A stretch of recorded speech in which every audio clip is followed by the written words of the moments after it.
นะมัตถุรัตนัตยัสสะขอความนอบน้อมจงมีแด่องค์สมเด็จพระบรมศาสดาสัมมาสัมพุทธเจ้าพระธรรมและพระอริยสงฆ์สาวกทั้งหลายขอเจริญพรกับคณะสัตยาญาติโยมสาธุชนทุกท่านวันนี้อาตมาภาพก็จะได้นำเอาเรื่องพุทธกิจ45 พรรษาซึ่งเป็นตอนที่2มาอธิบายชี้แจงแสดงให้กับคณะสัตยาญาติโยมสาธุชนทุกท่านสมัยนั้นอุปติสสะและโกริตะ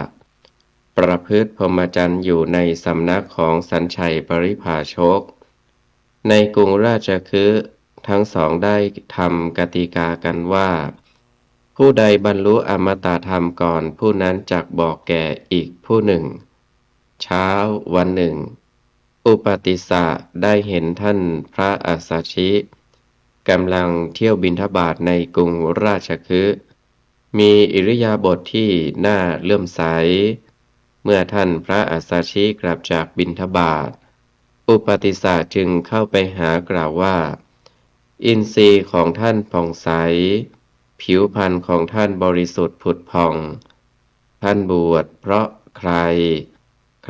เป็นศาสดาของท่านและท่านชอบใจในธรรมของใครท่านพระอัสสชิตอบว่ามหาสมณสักยบุตรทรงออกผนวดจากสักยตระกูลเราบวชเฉพาะพระผู้มีพระภาคเจ้าพระองค์นั้นพระผู้มีพระภาคเจ้าพระองค์นั้นเป็นศาสดาของเราชอบใจธรรมของพระผู้มีพระภาคเจ้าพระองค์นั้นอุปติสสะถามว่าพระศาสดาของท่านสอนอย่างไรแนะนำอย่างไรท่านพระอัสสชิกล่าวว่าเราเป็นผู้บวชใหม่เพิ่งมาจากพระธรรมวินัยนี้ไม่นานไม่อาจแสดงธรรมให้กว้างขวางได้แต่จะกล่าวเนื้อความแก่ท่านโดยย่อว่าธรรมเหล่าใดเกิดแต่เหตุพระตถาคตทรงแสดงเหตุแห่งธรรมเหล่านั้นและความดับแห่งธรรมเหล่านั้นพระมหาสมณะมีปกติตรัสอย่างนี้อุปติสสะได้ฟังธรรมปริยายนี้ดวงตาเห็นธรรมปราศจากทุลีปราศจากมลทินว่าสิ่งใดสิ่งหนึ่งมีความเกิดขึ้นเป็นธรรมดาสิ่งเหล่านั้นทั้งมวลมีความดับไปเป็นธรรมดาได้เกิดขึ้นแก่อุปติสสะปริภาชกในขณะนั้นเวลาต่อมาอุปติสสะเข้าไปหาโกริตะเล่าเหตุการณ์ทุกอย่างให้สหายฟังโกริตะฟังปริยายนั้นก็ได้ดวงตาเห็นธรรมเช่นเดียวกันสองสหายจึงเข้าไปอำลาสัญชัยผู้เป็นอาจารย์แล้วเดินทางไปพระวิหารเวลุวันเพื่อเฝ้าพระพุทธองค์พร้อมด้วยบริวารอีก250 คนพระผู้มีพระภาคเจ้าทอดพระเนตรเห็นสองสหายเดินมาแต่ไกลรับสั่งกับภิกษุทั้งหลายว่า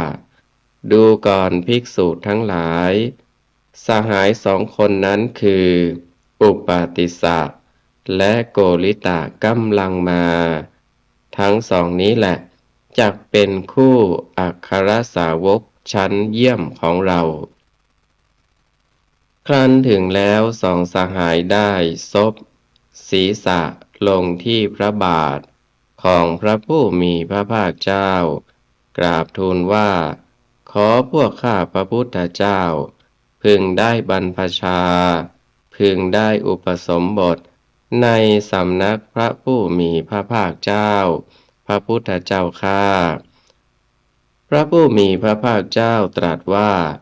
พวกเธอจงเป็นภิกษุมาเถิดธรรมอันเรากล่าวดีแล้วพวกเธอจงประพฤติพรหมจรรย์ เพื่อทำที่สุดแห่งทุกข์โดยชอบเถิดเพราะเหตุที่พระอุปาติสสะเป็นบุตรของนางสารีพรามณีและพระโกริตะเป็นบุตรของนางโมคคัลลีพรามณีชาวบ้านจึงเรียกท่านตามนามของมารดาว่าสาลีบุตรและโมคคัลลานะเมื่อสองสหายทั้งสองบวชแล้วอย่างนี้พระสารีบุตรนั้นเมื่อใดที่ได้อยู่ในวิหารเดียวกันกับท่านพระอัสสชิเถระเมื่อนั้นท่านจะเข้าไปอุปถากพระเถระด้วยความเคารพว่าพระเถระผู้นี้อายุพระเถระผู้มีอายุนี้เป็นบุพาจารย์ของเราได้อาศัยท่านผู้มีอายุนี้จึงได้รู้คำสอนของพระผู้มีพระภาคเจ้าแต่ว่าเมื่อใดมิได้อยู่ในวิหารเดียวกันกับท่านพระอัสสชิเถระเมื่อนั้นหากได้ทราบว่าพระเถระอยู่ณทิศใดท่านก็จะหันหน้าไปทางทิศนั้นไหว้ด้วยเบญจางคประดิษฐ์แล้วประคองอัญชลีนมัสการภิกษุทั้งหลายเห็นการกระทำนั้นแล้วสนทนากันว่าท่านพระสารีบุตรเป็นถึงอัครสาวกแต่ยังไหว้ทิศอยู่แม้ทุกวันนี้ท่านคงจะยังละทิฏฐิของพวกพราหมณ์ไม่ได้กระมังพระผู้มีพระภาคเจ้าทรงทราบด้วยโสตธาตุอันเป็นทิพย์จึงรับสั่งให้หาภิกษุเหล่านั้นตรัสว่าภิกษุทั้งหลายสารีบุตรหาได้นอบน้อมทิศไม่สารีบุตรเป็นผู้บูชาอาจารย์เธอได้รู้พระธรรมเพราะอาศัยผู้ใดเธอจึงได้นมัสการนอบน้อมผู้นั้นซึ่งเป็นอาจารย์ของตนพระโมคคัลลานะอุปสมบทแล้วหลีกไปบำเพ็ญเพียรอยู่ณกันละวาละมุตตคามในวันที่7ขณะที่พระพุทธองค์ประทับอยู่ที่เพสกาลาวันใกล้เมืองสุงสุมารคิรีซึ่งอยู่ระหว่างเวสาลีกับสาวัตถีพระองค์ทราบด้วยพระญาณว่าพระมหาโมคคัลลานะถูกความเพียรในการจงกรมบีบคั้นตลอด7 วันนั่งโงกง่วงอยู่ในท้ายที่จงกรมจึงเสด็จไปปรากฏพระองค์ที่กันละวาละมุตตคามประทานโอวาทว่าโมคคัลลานะเมื่อเธอมีสัญญาอย่างไรเธอพึงทำในใจซึ่งสัญญานั้นให้มาก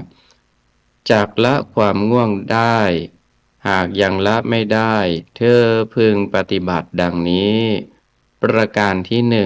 1พิจารณาถึงธรรมตามที่ได้สดับแล้วได้เรียนมาแล้วประการที่2สาธยายธรรมที่ได้สดับแล้วได้เรียนมาแล้วโดยพิสดารประการที่3ย่อนช่องหูทั้งสองข้างเอามือลูบตัวประการที่4ลุกขึ้นยืนเอาน้ำล้างหน้าล้างตาเลี้ยวดูทิศทั้งหลายแง้นดูดาวประการที่5ทำในใจถึงอาโลกสัญญาตั้งความสำคัญว่ากลางวันหรือกลางคืนย่อมมีแสงสว่างเหมือนกันประการที่6อธิษฐานการเดินจงกรมสำรวมอินทรีย์ไม่คิดไปภายนอกและประการที่7สำเร็จสีหสยญาติสอนเท้าเหลื่อมเท้ามีสติสัมปชัญญะในการนอนในการหลับและการตื่นดูก่อนโมคคัลลานะ เธอพึงศึกษาอย่างนี้แลจักละความโงกง่วงได้และเธอพึงศึกษาอย่างนี้อีกว่าเราจักไม่ถือตัวเข้าไปสู่ตระกูลเราจักไม่พูดถ้อยคำซึ่งจะเป็นเหตุให้ทุ่มเถียงกันเราไม่สรรเสริญความคลุกคลีด้วยหมู่ชนทั้งคฤหัสถ์และบรรพชิตแล้วตรัสธาตุกรรมฐานว่าด้วยการพิจารณากายด้วยอำนาจ6คือปัทวีธาตุอาโปธาตุเตโชธาตุวายโยธาตุอากาศธาตุและวิญญาณธาตุว่าธาตุเหล่านั้นไม่ใช่เราไม่ใช่ของเราไม่ใช่ตัวตนของเราไม่ควรยึดมั่นด้วยตัณหาและทิฏฐิพระโมคคัลลานะได้บรรลุอรหัตผลหลังจากอุปสมบทแล้ว7 วันพระสูตรนี้เป็นทั้งพระโอวาทเป็นทั้งวิปัสสนาสำหรับท่านพระโมคคัลลานะเถระพระสารีบุตรหลังจากอุปสมบทแล้วในวันที่15ขณะที่กำลังถวายงานพัดอยู่เบื้องพระปิสดางของพระศาสดาณถ้ำสุกรขาตาบนเขาคิชกูฏได้ฟังทีฆนคมานพที่พระพุทธองค์ทรงแสดงแก่ทีฆนคปริภาชกผู้หลานชายว่าด้วยเรื่องทิฏฐิเป็นเหตุให้เกิดการวิวาทให้พิจารณากาย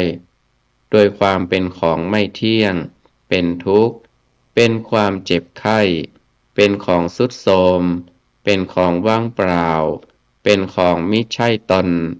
ให้ละความพอใจในกายความเยื่อใยในกายและทรงแสดงเวทนา3อันอาศัยปัจจัยปรุงแต่งเกิดขึ้นมีความสิ้นไปเสื่อมไปดับไปเป็นธรรมดาไม่ควรยึดมั่นด้วยทิฏฐิพระสารีบุตรได้ยินพระผู้มีพระภาคเจ้าตรัสการให้ละพระธรรมเหล่านั้นการสละคืนธรรมเหล่านั้นด้วยปัญญาอันยิ่งได้รู้ชัดแจ้งตามธรรมนั้นจิตของท่านหลุดพ้นจากอาสวะบรรลุอรหัตผลแทงตลอดที่สุดแห่งสาวกบารมีญาณและปัญญา16ณที่นั้นดวงตาเห็นธรรมปราศจากทุลีปราศจากมลทินเกิดขึ้นแล้วแก่ทีฆนคปริภาชกว่าสิ่งใดสิ่งหนึ่งมีความเกิดเป็นธรรมดาสิ่งนั้นทั้งมวลมีความดับไปเป็นธรรมดาลำดับนั้นทีฆนคปริภาชกกราบทูลพระผู้มีพระภาคเจ้าว่าข้าแต่ท่านพระโคดมภาสิทธิ์ของพระองค์แจ่มแจ้งนักเปรียบเสมือนบุคคลหงายของที่คว่ำเปิดของที่ปิดบอกทางแก่คนหลงทางหรือตามประทีปในที่มืดด้วยคิดว่าผู้มีจักษุจักเห็นรูปข้าพระองค์ขอถึงพระผู้มีพระภาคเจ้าพระธรรมและพระภิกษุสงฆ์ว่าเป็นสารณะขอท่านพระโคดมจงจำข้าพระองค์ว่าเป็นอุบาสกผู้ถึงสารณะตลอดชีวิตจำเดิมแต่บัดนี้เป็นต้นไปอรรถกถากล่าวว่าท่านพระสารีบุตรเหมือนบุคคลที่เห็นผู้อื่นกำลังบริโภคอาหารแต่ตนเองบรรเทาความหิวลงได้ทั้งที่มิได้บริโภคอาหารนั้นเลยวันที่ท่านพระสารีบุตรบรรลุอรหัตผลในเวลาบ่ายมีการประชุมณ เวลุวันวิหารที่เรียกว่าจาตุรงคสันนิบาตอันประกอบด้วยองค์สี่คือเป็นวันขึ้น15ค่ำเดือน3อยู่ในมาฆฤกษ์ภิกษุ 1,250 องค์มาประชุมกันโดยมิได้นัดหมายภิกษุที่ร่วมประชุมล้วนเป็นพระอรหันต์ขีณาสพผู้ได้อภิญญา6ภิกษุทั้งหมดล้วนเป็นเอหิภิกขุอุปสัมปทาคือพระพุทธเจ้าประทานบวชให้ในที่ประชุมครั้งนั้นพระพุทธองค์ทรงสถาปนาพระสารีบุตรพระโมคคัลลานะให้เป็นคู่อัครสาวกตรัสว่าสาวกบารมีญาณของท่านทั้งสองนี้ต่างก็ได้บำเพ็ญมาจนเต็มเปี่ยมแล้วนับด้วยอสงไขยอีกแสนกับจากนั้นทรงแสดงโอวาทปาติโมกข์ในถ้ำกลางที่ประชุมสงฆ์ณพระเวลุวันวิหารอันมีภิกษุชดิน 1,000 รูปภิกษุบริวารของท่านพระสารีบุตรและพระโมคคัลลานะอีก250 รูปความว่าขันติเป็นธรรมเครื่องเผากิเลสอย่างยิ่งพระพุทธเจ้าทั้งหลายตรัสว่านิพพานเป็นธรรมอันสูงสุดผู้ทำร้ายผู้อื่นไม่ชื่อว่าเป็นบรรพชิตผู้เบียดเบียนผู้อื่นไม่ชื่อว่าเป็นสมณะการไม่ทำบาปทั้งปวงหนึ่งการยังกุศลให้ถึงพร้อมหนึ่งการทำจิตให้ผ่องใสหนึ่งนี้เป็นคำสอนของพระพุทธเจ้าทั้งหลายการไม่กล่าวร้ายการไม่ทำร้ายความสำรวมในพระปาติโมกข์ความเป็นผู้รู้ประมาณในโภชนะที่นั่งที่นอนอันสงัดการประกอบความเพียรในอธิจิตนี้เป็นคำสอนของพระพุทธเจ้าทั้งหลายในสมัยของพระผู้มีพระภาคเจ้าของเราพระองค์นี้การชุมนุมสงฆ์เช่นนี้มีครั้งเดียวคือในปีแรกหลังจากตรัสรู้แล้ว9 เดือนสมัยหนึ่งพระศาสดาประทับอยู่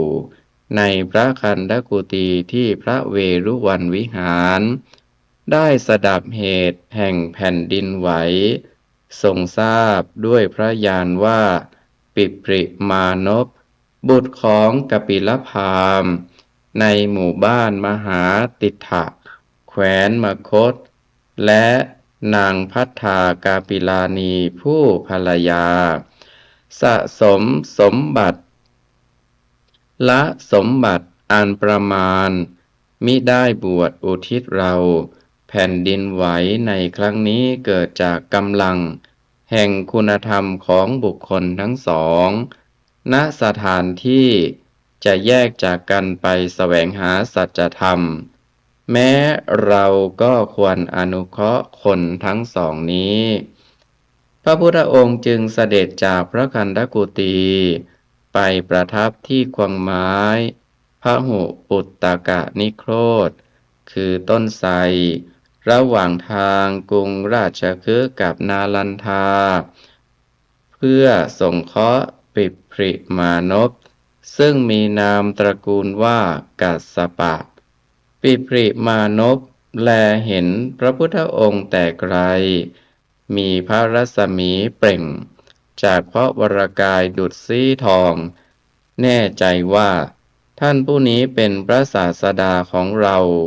จึงเข้าไปถวายบังคมกราบทูลขอเป็นพระสาวกพระพุทธองค์ประทานอุปสมบทด้วยพระโอวาท3 ประการตรัสว่า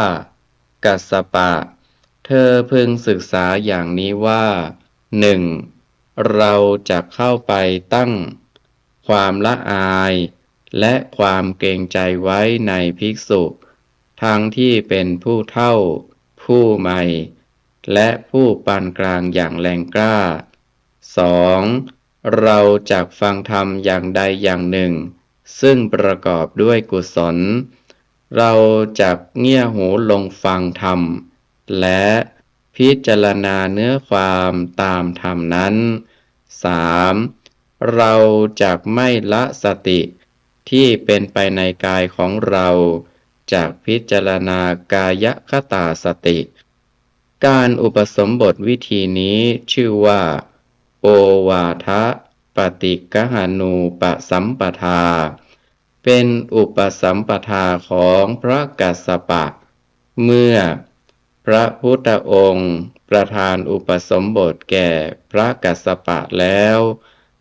เสด็จจากโคนต้นพหุปุตตกนิโครธ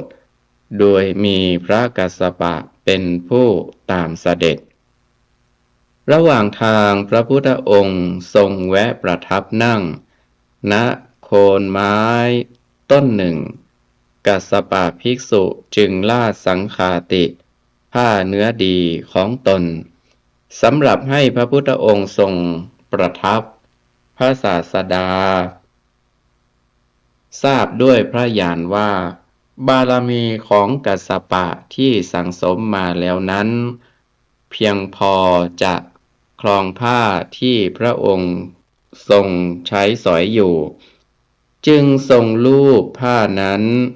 ตรัสว่ากัสสปะสังฆาติอันทำด้วยผ้าเก่าผืนนี้ของเธอนุ่มดีกัสสปะภิกษุทราบว่าพระศาสดามีประสงค์จะห่มจึงน้อมถวายสังฆาตินั้นแด่พระพุทธองค์และขอประทานจีวรเก่าที่พระองค์ทรงใช้อยู่มาห่มแทนพระพุทธองค์ตรัสว่ากัสสปะธรรมดาว่าจีวรที่เก่าเพราะการใช้ของพระพุทธเจ้าทั้งหลายบุคคลผู้สามารถในการบำเพ็ญข้อปฏิบัติจึงสมควรรับด้วยว่าในวันที่เราชักผ้าบางสกุลผืนนี้มหาปัตตภีได้ไหวจนถึงน้ำรองแผ่นดินจากนั้นจึงทรงแลกเปลี่ยนจีวรกับกัสสปะภิกษุในขณะนั้นแผ่นดินได้ไหวอีกเสมือนจะรับรู้ว่าพระพุทธองค์ทรงทำสิ่งที่ทำได้ยากด้วยว่าจีวรที่พระองค์ห่มแล้วไม่เคยประทานให้แก่สาวกรูปใดมาก่อนกัสสปะภิกษุมิได้ทะนงตนว่าเราได้จีวรของพระพุทธเจ้ามาครองแต่กลับคิดว่าเราควรจะกระทำสิ่งใดให้ดียิ่งขึ้นจึงสมาทานธุดงค์13ในสำนักของพระพุทธองค์และถือมั่นอยู่3ประการคือถือบังสกุลจีวรเป็นวัดถือการเที่ยวบิณฑบาตเป็นวัดถือการอยู่ป่าเป็นวัดแม้จะอยู่ในสถานที่ใกล้กับพระพุทธองค์กัสสปะภิกษุก็ประพฤติปฏิบัติเช่นนี้เป็นประจำพระกัสสปะเป็นเสขบุคคลเพียง7 วันในอรุณที่8ได้บรรลุอรหัตผลพร้อมด้วยปฏิสัมภิทา4พระพุทธองค์ทรงสรรเสริญว่าท่านมหากัสสปะเป็นเลิศกว่าภิกษุทั้งหลายผู้ทรงธุดงค์นางภัททกาปิลานีหลังจากแยกทางกับสามีแล้วเดินทางไปยังพำนักยังสำนักของปริพาชกชื่อติฏฐิยารามใกล้กับเชตวันวิหารในเป็นเวลา4-5 ปีเพราะขณะนั้นพระพุทธองค์ยังไม่ทรงทราบ ไม่ทรงอนุญาตให้สตรีบวชหลังจากพระนางมหาประชาบดีโคตมีอุปสมบทแล้วนางจึงเข้ามาบวชในสำนักของภิกษุณีบำเพ็ญสมณธรรมไม่นานได้บรรลุอรหัตผลพระพุทธองค์ทรงยกย่องพระภัททกาปิลานีเถรีว่าเป็นเลิศกว่าภิกษุทั้งปวงผู้มีปุพเพนิวาสานุสติญาณพระเจ้าสุทโธทนะทรงสดับว่าพระโอรสของพระองค์ประพฤติทุกขกิริยา6 ปีได้บรรลุพระสัมมาสัมโพธิญาณแล้วประกาศธรรมจักรอันบวรประทับอยู่ที่พระเวรุวันในกรุงราชคฤห์จึงรับสั่งให้อมาตย์ผู้หนึ่ง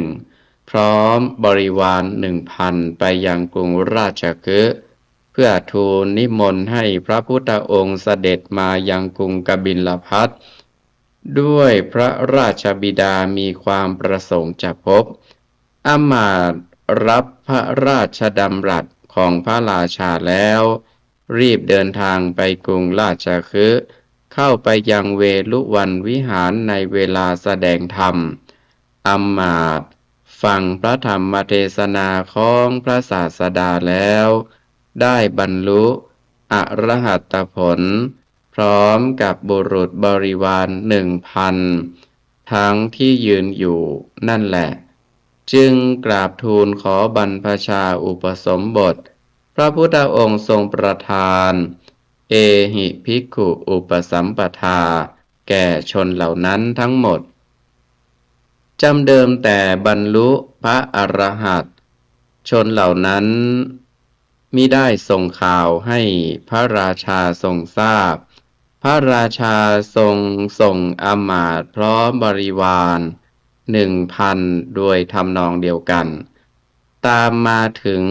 9 ครั้งก็ไม่มีผู้ใดนำข่าวกลับมาแจ้งเมื่อทุกคนยังกิจของตนให้สำเร็จคือได้บรรลุพระอรหันต์แล้วก็พำนักอยู่ณกรุงราชคฤห์นั่นเองในที่สุดพระราชาจึงส่งกาลุทายีอมาตย์ซึ่งเป็นหนึ่งในสหชาติของพระพุทธองค์เป็นผู้ไปทูลนิมนต์พระศาสดากาลุทายีรับพระดำรัสนั้นแล้วกราบทูลว่าขอให้ข้าพระพุทธเจ้าได้บวชด้วยพระเจ้าสุทโธทนะรับสั่งกำชับว่าเธอจะบวชหรือไม่ก็ตามจักต้องนำลูกของเรากลับมาให้ได้เมื่อไปถึงกรุงราชคฤห์กาลุทายีอมาตย์พร้อมทั้งบริวารได้ฟังพระธรรมเทศนาแล้วก็ได้บรรลุอรหัตผลดำรงอยู่ในความเป็นเอหิภิกขุเช่นเดียวกันครั้นในวันเพ็ญเดือน 4กาลุทายีเถระคิดว่าบัดนี้ย่างเข้าสู่วสันตฤดูคือฤดูใบไม้ผลิพืชผลต่างๆเก็บเกี่ยวเรียบร้อยแล้วสะดวกแก่การเดินทางเห็นว่าเป็นการสมควรที่พระทศพลจะทรงกระทำการสงเคราะห์พระญาติแล้วกาลุทายีเถระจึงเข้าไปกราบทูลให้เสด็จกบิลพัสพรรณนาถึงหนทางเสด็จเพื่อต้องการให้พระศาสดาเสด็จไปยังพระนครของราชสกุลพระพุทธองค์เสด็จพร้อมด้วยพระขีณาสพ 20,000 องค์คือภิกษุผู้เป็นกุลบุตรชาวอังคะและมคธ10,000 องค์ภิกษุกุลบุตรชาวกบิลพัส10,000 องค์เสด็จจาริกไปโดยไม่รีบร้อนระหว่างการเดินทางพ พระกาลุทายีเถระได้นำข่าวการเสด็จดำเนินมาให้พระราชาทรงทราบด้วยฤทธิ์พระราชาทอดพระเนตรเห็นพระเถระมาก็พอพระทัยถวายอาหารบิณฑบาตที่ได้จัดเตรียมไว้เพื่อพระองค์แก่พระเถระแล้วตรัสว่านิมนต์ท่านฉันภัตตาหารนี้ก่อนแล้วจึงค่อยนำบิณฑบาตจากที่นี้ไปถวายแก่บุตรของเราจนกว่าบุตรของเราจะเดินทางมาถึงพระนครพระเถระได้นำบิณฑบาตไปทุกวันโดยอุบายนี้เมื่อชนชาววังกำลังเห็นอยู่ในที่นั้นแหละพระเถระโยนบาตรที่เต็มไปด้วยพัดอันจะนำไปถวายพระศาสดาในท่ามกลางอากาศแม้ตนเองก็เหาะขึ้นสู่เวหาสแล้วน้อมเอาบิณฑบาตเข้าไปถวายพระศาสดาทุกวันเช่นนี้พระศาสดาเสวยบิณฑบาตของพระราชาเท่านั้นในระหว่างการเดินทางทุกวันหลังกระทำภัตตกิจเสร็จแล้วท่านพระกาลุทายีเถระได้แสดงธรรมมีกถาที่ประกอบด้วยพุทธคุณแก่พระราชาและบริษัทแล้วกราบทูลพระราชาให้ทรงทราบว่าวันนี้พระศาสดาเสด็จมาสิ้นระยะทางเท่านี้แล้วพระเถระได้กระทำราชสกุลทั้งสิ้นให้มีความเลื่อมใสเกิดขึ้นในพระศาสดาโดยที่ยังไม่เห็นพระองค์ด้วยเหตุนี้พระศาสดาจึงทรงยกย่องท่านพระกาลุทายีเถระว่าเป็นผู้เลิศกว่าพระสาวกทั้งหลายผู้ยังราชสกุลให้เลื่อมใสเหล่าพระญาติทั้งหลายประชุมกันเพื่อเตรียมหาที่ประทับแก่พระศาสดา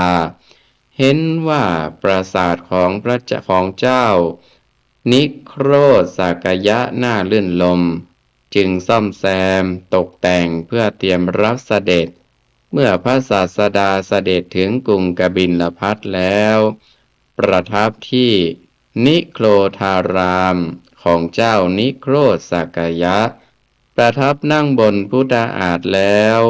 เหล่าสากยะวงศ์ชั้นผู้ใหญ่ดำริว่าสิทธัตถะอาวุโสน้อยกว่าพวกเรา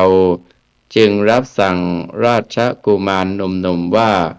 พวกเธอจงถวายบังคมพวกเราจักนั่งข้างหลังพวกเธอพระผู้มีพระภาคเจ้าทรงทราบอัธยาศัยของเหล่าสักยะทรงดำริว่าพวกพญาติไม่ยอมไหว้เราจึงทรงเข้าจตุตถฌานอันเป็นบาทแห่งอภิญญาทรงทำปาฏิหาริย์ราวกับว่าจะทรงโปรยธุลีพระบาทลงบนเศียรแห่งพระญาติเหล่านั้นพระเจ้าสุโธทนะเห็นอัศจรรย์ดังนั้นตรัสว่าข้าแต่พระผู้มีพระภาคเจ้าหลังจากพระองค์ประสูติแล้ว7 วันขณะที่พระพี่เลี้ยงนำเข้าไปไหว้กาลเทวิลดาบสหม่อมชั้นได้เห็นพระบาทของพระองค์ไปประดิษฐานบนชฎาของดาบสจึงไหว้พระองค์เป็นครั้งแรกตอนมาในวันวัปปะมงคลแรกนาขวนหม่อมฉันเห็นเงาไม้ว่าที่พระองค์ประทับมิได้คล้อยไปตามดวงตะวันหม่อมฉันจึงไหว้เป็นครั้งที่2บัดนี้หม่อมฉันได้เห็นปาฏิหาริย์ซึ่งยังไม่เคยเห็นมาก่อนจึงถวายบังคมพระบาทของพระองค์นี้เป็นการไหว้ครั้งที่3ของหม่อมฉันเมื่อพระราชาถวายบังคมแล้ว เจ้าสากยะราชทั้งปวงได้พากันถวายบังคมทั้งหมดไม่เหลือแม้แต่พระองค์เดียวพร้อมกันนั่งประชุมด้วยพระหฤทัยแน่วแน่ลำดับนั้นฝนบกคารพัด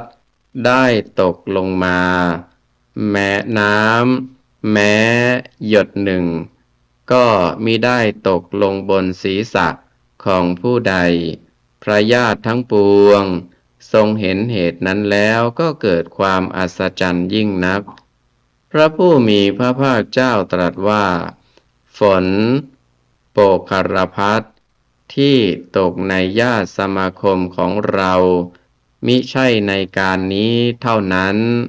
แม้ในอดีตการก็ได้ตกแล้วจากนั้นตรัสเวสสันตรชาดกพระญาติทั้งปวงสดับธรรมเทศนานั้นแล้วถวายบังคมทำประทักษิณแล้วตีกไปไม่มีผู้ใดแม้พระราชาหรือมหาอมาตย์ที่จะทูลนิมนต์ให้รับบิณฑบาตเลยวันที่สองพระพุทธองค์เสด็จเข้าไปบิณฑบาตในกรุงกบิลพัสพร้อมด้วยภิกษุสงฆ์หมู่ใหญ่พระราชาทรงทราบจึงรีบเสด็จไปยืนเบื้องพระพักตร์พระศาสดาตรัสว่าข้าแต่พระองค์ผู้เจริญเพราะเหตุไรพระองค์จึงทำให้หม่อมฉันได้อายวงของเราเป็นวงกษัตริย์ไม่เคยมีกษัตริย์องค์ใดออกไปเที่ยวภิกขาจารเช่นนี้พระพุทธองค์ตรัสว่ามหาบพิตรคำว่าวงกษัตริย์นั้นเป็นวงของพระองค์ส่วนวงของอาตมาภาพอันมีพระทีปังกรพุทธเจ้าเป็นต้นนั้นชื่อว่าพุทธวงศ์ซึ่งสำเร็จการเลี้ยงชีพด้วยการภิกขาจารเท่านั้นแล้วตรัสพระคาถาว่าบุคคลไม่ควรประมาทในบิณฑบาตที่ตนได้รับควรประพฤติธรรมให้สุจริตบุคคลผู้ประพฤติธรรมย่อมอยู่เป็นสุขทั้งในโลกนี้และโลกหน้าเวลาจบพระคาถาพระพุทธบิดาได้บรรลุโสดาปัตติผลในระหว่างถนนนั่นเองจากนั้นพระราชาทูลอาราธนาถวายภัตตาหารในพระราชนิเวศภายหลังภัตตาพระพุทธองค์ทรงอนุโมทนาแล้วเสด็จกับนิโครธารามวันที่สามเสด็จเข้าไปเสวยภัตตาหารในพระราชนิเวศอีกภายหลังภัตตาพระพุทธองค์ตรัสพระคาถาว่าบุคคลควรประพฤติธรรมให้สุจริตผู้ประพฤติธรรมเป็นปกติย่อมอยู่เป็นสุขทั้งโลกนี้และโลกหน้าพระพุทธบิดา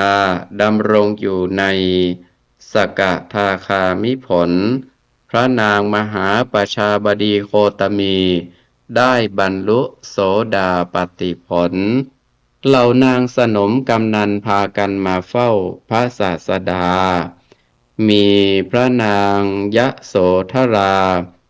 ผู้เดียวกล่าวว่าหากพระองค์เห็นคุณความดีของเราก็จะเสด็จมาเองเมื่อนั้นเราจึงจะถวายบังคม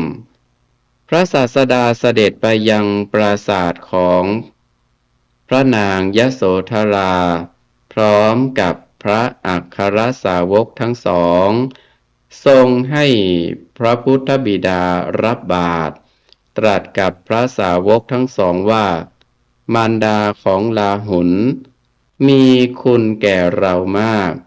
ขณะที่พระนางถวายบังคมไม่พึงกล่าวความใดเมื่อเสด็จถึงพระนางยโสธราถวายบังคมแล้วเกลือกพระเศียรลงบนหลังพระบาททั้งสองของพระผู้มีพระภาคเจ้าพระราชาตรัสถึงความรักเคารพ ที่พระนางมีต่อพระพุทธองค์ว่าข้าแต่พระองค์ผู้เจริญพระสุนิสาของหม่อมฉันได้ฟังข่าวว่าพระองค์ทรงนุ่งห่มผ้ากาสาวะพระนางก็ทรงผ้ากาสาวะบ้างได้สดับว่าพระองค์มีพัดหนเดียวก็มีพัดหนเดียวบ้างทรงสดับว่าพระองค์ทรงละที่นั่งที่นอนใหญ่ก็ทรงบรรทมเฉพาะบนเตียงน้อยอันขึงด้วยแผ่นผ้าทรงทราบว่าพระองค์ทรงละเว้นจากของหอม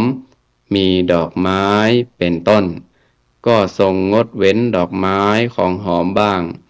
ข้าแต่พระองค์ผู้เจริญพระสุนิสาของหม่อมฉันเพียบพร้อมด้วยคุณสมบัติอย่างนี้พระศาสดาตรัสว่ามหาบพิตรข้อที่พระสุนิสาอันพระองค์รักษาคุ้มครองอยู่ในบัดนี้รักษาตนเองได้ในเมื่อยานแก่กล้าแล้วนั้นไม่น่าอัศจรรย์ในอดีตราชธิดานี้ไม่มีการอารักขาท่องเที่ยวอยู่ที่เชิงเขา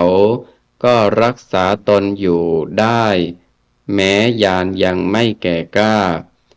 เพื่อทรงบรรเทาความเศร้าโศกของพระนางพระพุทธองค์ตรัสจันทกินนรชาดกว่าด้วยเรื่องของความจงรักภักดีของพระนางที่มีต่อสามีในอดีตครั้นเสวยพระชาติเป็นกินนอนอยู่ในป่าหิมพานต์ทรงโปรดพระนางยโสธราให้บรรลุโสดาปัตติผลวันที่สี่พระญาติทั้งหลายได้กระทำมงคล3ประการคืออาภรณมงคลอภิเษกมงคลอาวาหะมงคลแก่เจ้าชายนันทะซึ่งเป็นพระอนุชาต่างมารดาพระศาสดารับนิมนต์เสด็จไปงานมงคลนั้นพร้อมกับภิกษุ500 รูปเสวยภัตตาหารเสร็จทรงกระทำอนุโมทนาแล้วได้ทรงประทานบาตรในพระหัตถ์แก่เจ้าชายนันทะด้วยมีพระประสงค์จะให้บวชเจ้าหญิงชนบทกัลยาณีทอดพระเนตรเห็นเจ้าชายนันทะเสด็จตามพระพุทธองค์ไปเช่นนั้นจึงตรัสว่าขอพระลูกเจ้าจงด่วนเสด็จกลับมาเจ้าชายนันทะไม่อาจทูลให้พระศาสดาทรงรับบาตรคืนด้วยความเคารพได้เสด็จดำเนินตามไปสู่วิหารพระผู้มีพระภาคเจ้าตรัสถามว่านันทะเธอจักบวชได้หรือไม่เมื่อไม่อาจปฏิเสธทั้งที่มิได้มีความปรารถนาเลยนันทกุมารกราบทูลว่าบวชได้พระพุทธเจ้าข้าพระพุทธองค์ทรงให้เจ้าชายนันทะผนวดด้วยเอหิภิกขุอุปสัมปทาพระศาสดามีพระประสงค์จะขจัดความไม่ยินดีต่อการผนวดของพระนันทะจึงพาไปสวรรค์ดาวดึงส์ด้วยอานุภาพของพระองค์ท้าวสักกะทราบการเสด็จจึงมาเฝ้าพร้อมหมู่นางอัปสรแวดล้อมพระพุทธองค์ตรัสให้พระนันทะดูนางเทพอัปสรผู้มีฝ่าเท้าเหมือนนกพิราบแล้วตรัสกุณาลชาดกเพื่อทำลายราคะของพระนันทะพระนันทะมนสิการอุบายนั้นโดยแยบคายแล้วเริ่มเจริญวิปัสสนาได้บรรลุอรหัตผลในเวลาต่อมาไม่นานพระพุทธองค์ทรงยกย่องพระนันทเถระว่าเป็นผู้เลิศกว่าสาวกผู้สามารถคุ้มครองทวาร ในอินทรีย์ทั้งหลายพระนางมหาประชาบดีโคตมีทรงเห็นพระรูปของพระผู้มีพระภาคเจ้าแล้วเกิดโสมนัสเป็นที่ยิ่งทรงพระดำริว่าบุตรของเราอยู่ท่ามกลางวังตลอดเวลา29 ปีเรายังไม่เคยได้ถวายสิ่งใดเลยแม้สักว่า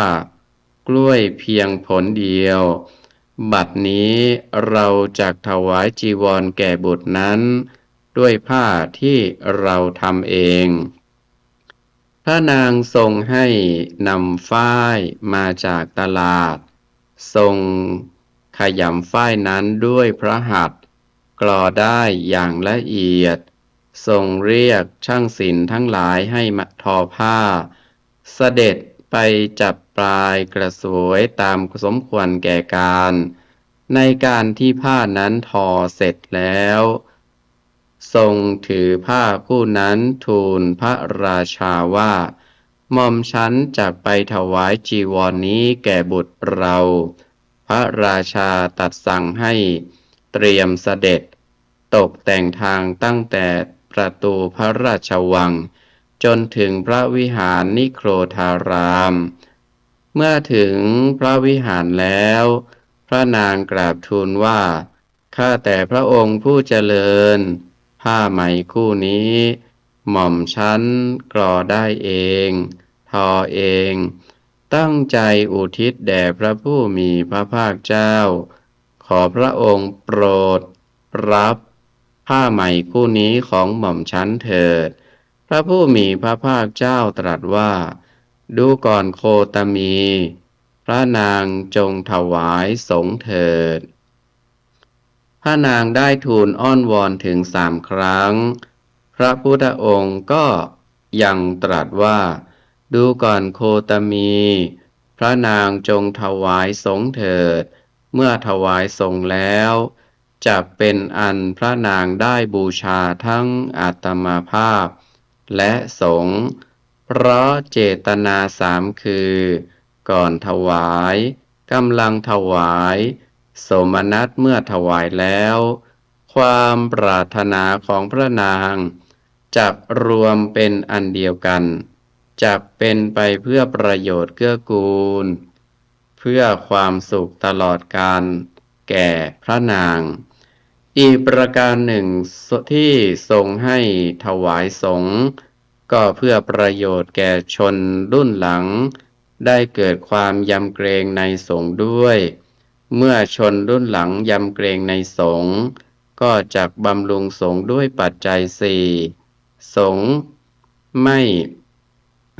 มื่อไม่ลำบากด้วยปัจจัย4ก็จักตั้งใจศึกษาพระพุทธพจน์และกระทำสมณธรรมเมื่อเป็นเช่นนั้นศาสนาของเราจักดำรงอยู่ถึง5,000 ปีวันที่7พระนางยโสธราส่งลาหุลกุมารไปเฝ้าพระพุทธองค์ทูลขอประทานทรัพย์ราหุลกุมารได้ตามเสด็จไปเบื้องหลังพลางทูลขอว่าข้าแต่พระสมณะขอได้โปรดประทานทรัพย์มรดกแก่หม่อมฉันข้าแต่พระสมณะขอได้โปรดประทานทรัพย์มรดกแก่หม่อมฉันพระศาสดาดำริว่ากุมารนี้ปรารถนาทรัพย์อันเป็นสมบัติของบิดาซึ่งเป็นไปตามวัตตะอันมีแต่ความคับแค้นเราจักให้อริยทรัพย์7 ประการซึ่งเราได้เฉพาะที่โพธิมณฑลแก่กุมารนี้เราจักกระทำกุมารนี้ให้เป็นเจ้าของโลกุตรทรัพย์จึงรับสั่งให้พระสารีบุตรบรรพชาลาหุลกุมารท่านพระสารีบุตรทูลถามว่าข้าแต่พระพุทธเจ้าจะให้ลาหุลกุมารทรงผนวดอย่างไรพระพุทธเจ้าข้า พระผู้มีพระภาคเจ้ารับสั่งว่าในชั้นต้นพึงให้โกนผมแล้วให้คลองผ้าย้อมฝาดด้วยการห่มเฉวียงบ่าให้กราบเท้าภิกษุทั้งหลายนั่งกระยงประคองอัญชลีแล้วให้รับไตรสรณคมท่านพระมหาโมคคัลลานะปรงพระเกศาแล้วถวายผ้ากาสาวะท่านพระสารีบุตรถวายสารณะท่านพระมหากัสสปะเป็นโอวาทาจารย์บรรพชาลาหุนกุมารเป็นสามเณรองค์แรกในพระพุทธศาสนาขณะเมื่อมีพระชนมายุเพียง7 ขวบพระพุทธบิดาทรงเสียพระทัยว่าเมื่อนันทะและลาหุนผนวดแล้วจักไม่มีผู้สืบสันตติวงศ์จึงเข้าไปกราบทูลขอพรว่าพระองค์ไม่พึงบรรพชากุลบุตรใดก่อนที่ผู้นั้นจะได้รับอนุญาตจากบิดามารดาหรือผู้ปกครองพระพุทธองค์ทรงอนุญาตตามคำขอร้องของพระพุทธบิดาจากนั้นทรงบัญญัติห้ามมิให้บรรพชาแก่กุลบุตรผู้ที่ยังมิได้รับอนุญาตจากบิดามารดาหรือผู้ปกครองก่อนทรงบัญญัติว่าผู้มีอายุยังไม่ครบอุปสมบทให้บรรพชาเป็นสามเณรโดยวิธีรับไตรสรณคมคือให้เปล่งวาจาขอถึงพระรัตนตรัยและให้สมทานศีล10 ประการวิธีการบวชนี้เรียกว่าติสรณคมนูปสัมปทาและทรงอนุญาตให้ภิกษุรับสามเณรเป็นอุปถากได้เกินกว่า1 รูปในวันที่8พระพุทธองค์ทรงแสดงมหาธรรมปาละชาดกว่าด้วยกุศลกรรมบท10 ประการเป็นเหตุให้ไม่ทำกาละในวัยหนุ่มตรัสว่าธรรมย่อมรักษาผู้ประพฤติธรรมธรรมที่บุคคลประพฤติดีแล้วย่อมนำสุขมาให้ผู้ประพฤติธรรมย่อมไม่ไปสู่ทุกขติจบพระพุทธดำรัสพระพุทธบิดาดำรงอยู่ในอนาคามิผลในระยะนี้พระเจ้าสุโธทนะพระพุทธบิดาโปรดเกล้าให้ประชุมสากยตระกูลทั้งหมดตรัสให้กุมารตระกูลละ1 คนออกบรรพชาได้มีขัตติยกุมาร 1,000 องค์ออกบรรพชาพร้อมกันขณะที่ยังประทับอยู่นิโครธารามพระพุทธองค์ทรงทราบด้วยพระญาณว่ากิมพีละสากยราชแห่งกรุงกบิลพัสมีอัธยาศัยที่จะได้บรรลุมรรคผล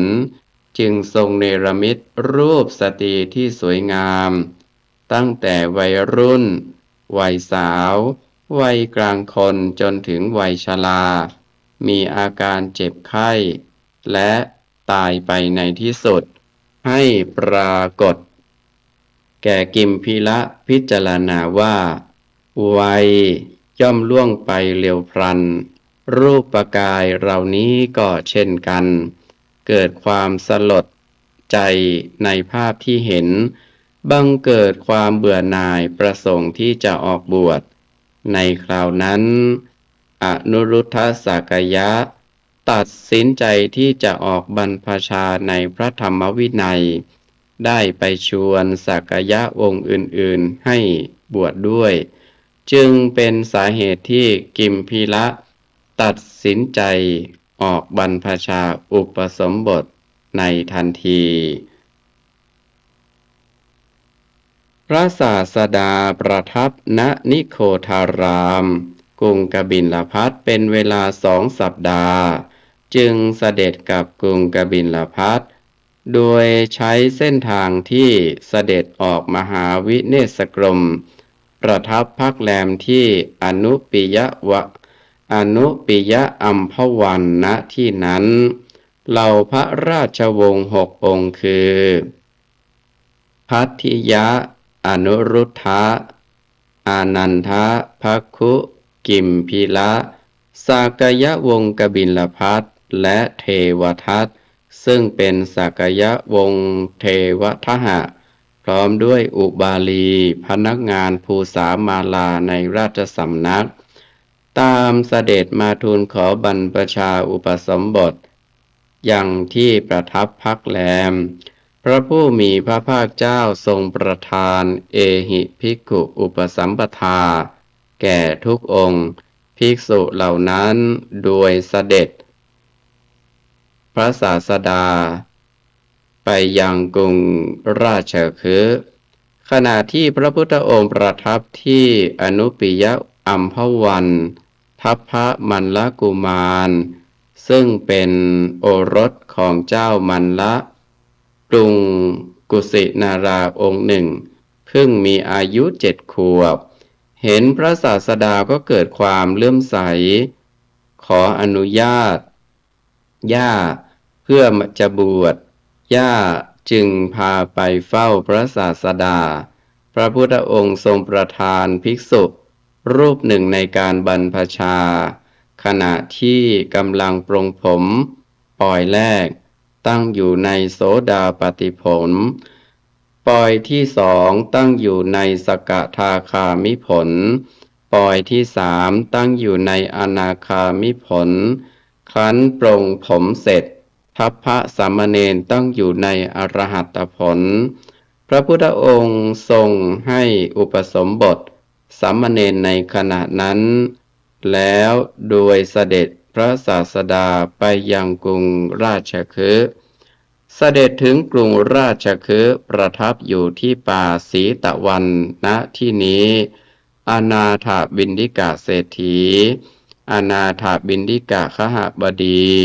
ชาวกรุงสาวัตถีเดินทางมาทำธุระยังกรุงราชคฤห์ทราบข่าวว่าขณะนี้พระศาสดาอุบัติขึ้นแล้วบังเกิดความปีติเป็นที่ยิ่งจึงออกไปเฝ้าพระพุทธองค์ยังที่ประทับตั้งแต่เช้าตรู่พระศาสดาทรงแสดงพระธรรมเทศนาโปรดอานาถบิณฑิกะคหบดี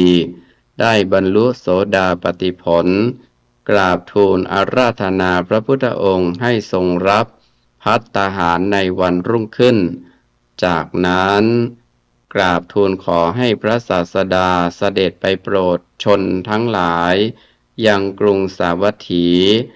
ด้วยตนมีความประสงค์จะสร้างอารามถวาย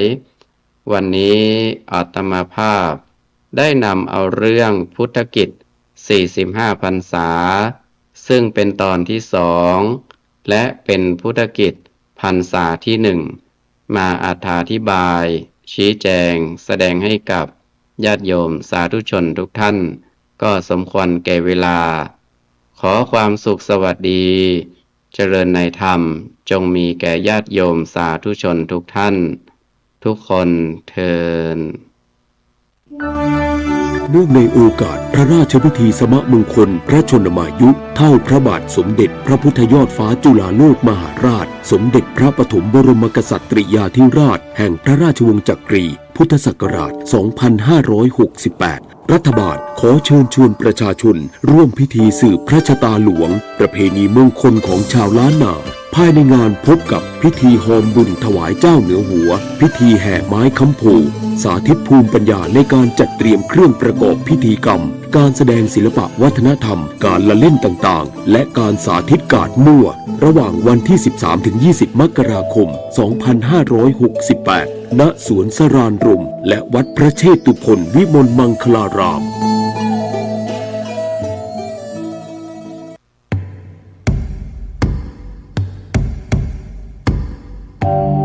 ประชาชนชาวเชียงใหม่ที่เคารพทุกท่านบัดเดี๋ยวนี้จังหวัดเชียงใหม่กำลังเผชิญกับปัญหาหมอกควันและฝุ่นละออง PM 2.5 ที่ส่งผลกระทบต่อสุขภาพของประชาชนอย่างรุนแรงสาเหตุหลักมาจากการเผาในที่โล่งด้วยเหตุนี้จึงขอความร่วมมือจากพี่น้องประชาชนทุกท่านงดการเผาในที่โล่งทุกชนิดตั้งแต่วันที่ 1 มกราคมถึง 15 พฤษภาคม 2568 หากมีความจำเป็นต้องเผาอย่างยิ่งต้องลงทะเบียนผ่านระบบไฟล์ดีที่องค์กรปกครองส่วนท้องถิ่นก่อนหากพบเห็นการเผาในที่โล่งสามารถแจ้งได้ที่สายด่วน 191 หรือ 053-112-808 ตลอด 24 ชั่วโมงมาร่วมกันแก้ไขปัญหามลพิษทางอากาศและสร้างเชียงใหม่ให้เป็นเมืองที่น่าอยู่ด้วยความปรารถนาดีจากสมาคมวิชาชีพวิทยุโทรทัศน์ภาคประชาชนเชียงใหม่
ขณะนี้